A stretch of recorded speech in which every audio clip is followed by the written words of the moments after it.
साहित्य विचार या विषयातील स्वनविज्ञान आणि स्वननिर्मिती याविषयी आपण अधिक माहिती जाणून घेऊयात.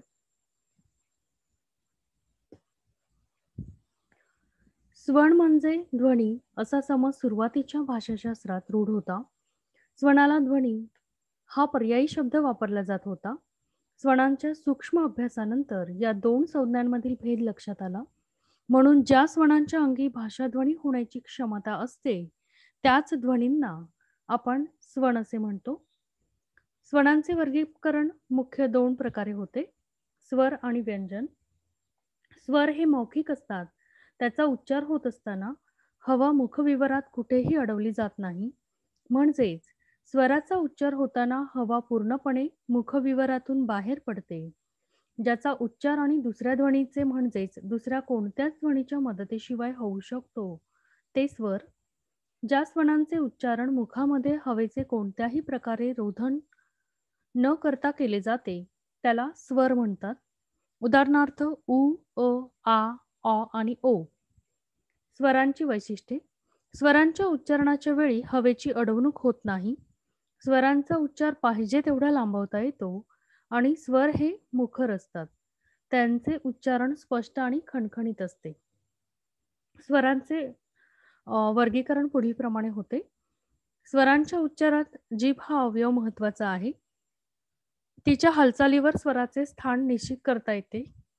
स्वराचा उच्चार होताना जिभेचा कोणता भाग टाळूच्या दिशेने उचलला जातो, जीभ किती वर उचलली जाते, ओठांचा आकार कसा होतो, यावरून स्वरांचे विविध प्रकार पडतात.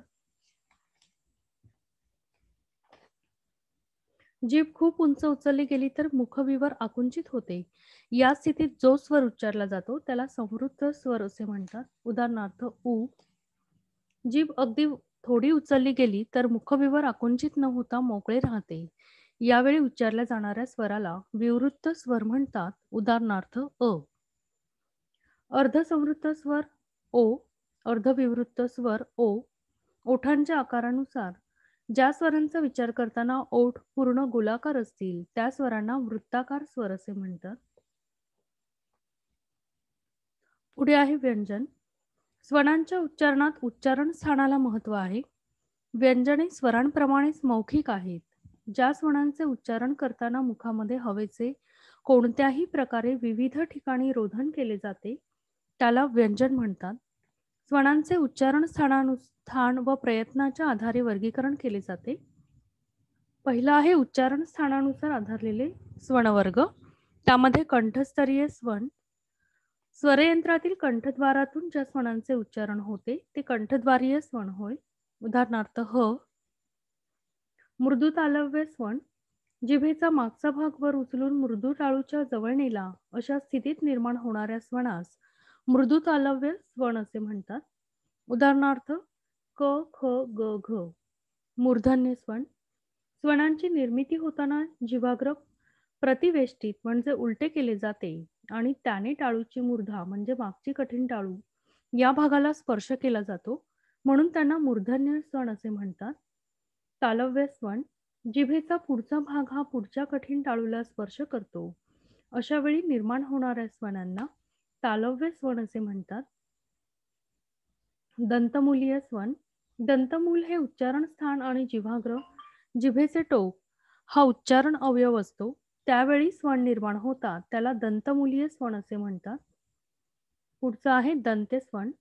या स्वनांच्या निर्मितीच्या वेळी दंतमुलाऐवजी वरचे दात हे उच्चारण स्थान असते.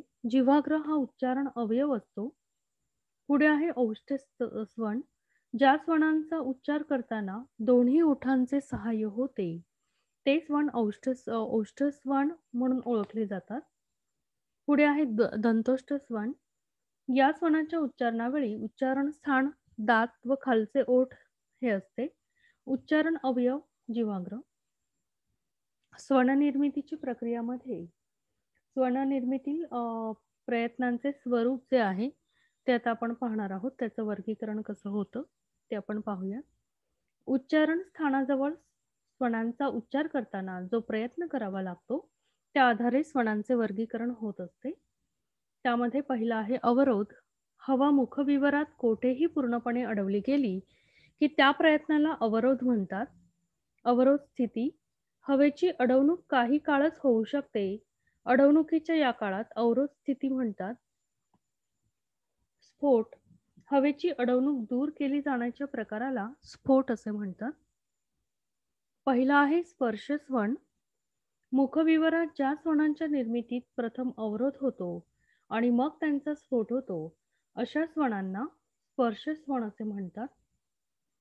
घर्षक स्वन, मुखविवरात आलेली हवा जर पूर्णपणे अडवली नाही, उलट मुखविवरात जी थोडीशी सपाट किंवा फट राहिली तिच्यातून बाहेर सरली गेली तर हा स्वन निर्माण होतो. पुढे आहे पार्श्विक स्वन. बाहेर पडणाऱ्या हवेला मुखविवरात मधोमध अडथळा निर्माण केला तर ती जिभेच्या दोन्ही कडांनी बाहेर पडते. अशा वेळी निर्माण होणाऱ्या स्वनांना पार्श्विक स्वन म्हणतात. शेवटी आहे कंपित स्वन. जिभेचे टोक टाळूच्या अगदी जवळ नेले, तेथे कंपन पावले, अशा स्थितीत निर्माण होणाऱ्या स्वनास कंपित स्वन म्हणतात. अशा प्रकारे आपण स्वनविज्ञानाचे स्वरूप आणि स्वननिर्मितीची प्रक्रिया जाणून घेतलेली आहे.